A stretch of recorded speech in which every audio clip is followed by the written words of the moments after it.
তো আজকে আমার ছোট্ট রান্নাঘরে কি রান্না করব জানেন? আজকে রান্না করব হচ্ছে যে চিকেন পাকোড়া। এখানে সবকিছু নিয়ে নিলাম। তো মুরগির মাংসটা আমি হচ্ছে সিদ্ধ করে নিছি, সিদ্ধ করে এভাবে কেটে নিছি। আর এখানে সব মসলা মুরগির মাংস রান্না করতে যা যা উপকরণ লাগে, এখানে রসুন বাটা, জিরা বাটা, আদা বাটা, লবণ, কাঁচামরিচ, পেঁয়াজ, তারপরে এখানে হচ্ছে মরিচের গুঁড়া, হলুদ, এলাচ, দারচিনি, তারপরে হচ্ছে রাঁধুনি, মিষ্টি সস, আর সাথে ডিম লাগবে, আর চাউলের গুঁড়া লাগবে, কিন্তু তাই হয়ে যাবে। তো আমি এখন মাখিয়ে নেব, সব উপকরণ দিয়ে মাখিয়ে নেব। তো এর মধ্যে এটার মধ্যে মাখিয়ে নেবো। এখানে সব কিছু দিয়ে দেবো, ডিম দিয়ে দিলাম, মতোই নিয়ে আসছি, সব কিছু দিয়ে দেবো, একটু মাখায় নিয়ে। তো এখন চাউলের গুঁড়া দিয়ে দেবো।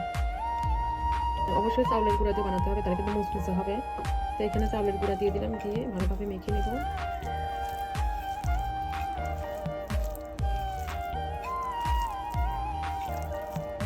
তো মাখানো শেষ, এখন ভেজে নেব।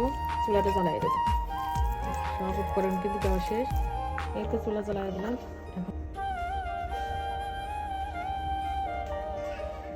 তেলটা গরম হয়ে গেছে, এখন যে পাকোড়াগুলো দিয়ে দেবো।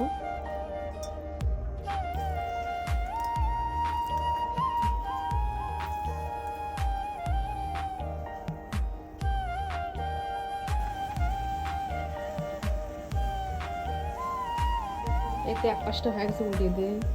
কি সুন্দর হিট উঠে গেছে। চিকেন পাকোড়াটা খেতে কিন্তু খুবই মজা, অবশ্যই বাসায় ট্রাই করবেন এইভাবে। আমার ছোট্ট রান্নাঘরে কেমন রান্না হয় সবাই একটু কমেন্ট করবে। আর কি রান্নাগুলো দেখতে চান অবশ্যই কমেন্ট করে জানাবেন, আমি আপনাদের সঙ্গে সেই রান্নাগুলো শেয়ার করব আমার ছোট্ট রান্নাঘরে। এই তো মজা হয়ে গেছে, তুলে ফেলবেন। দেখুন কত সুন্দর হয়েছে।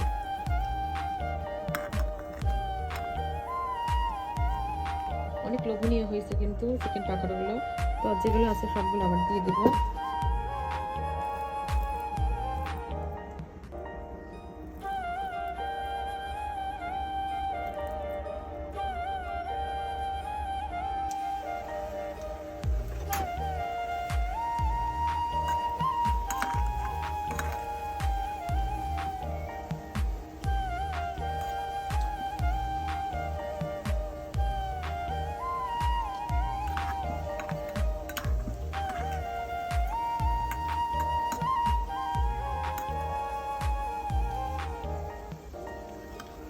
এই তো হয়ে গেছে, তুলে ফেলবো।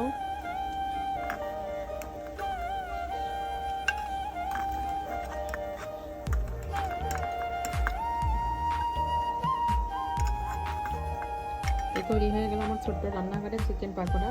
কেমন হয়েছে সবাই একটু কমেন্ট করবেন। সবাই ভালো থাকবেন। আল্লাহ হাফেজ, আসসালাম।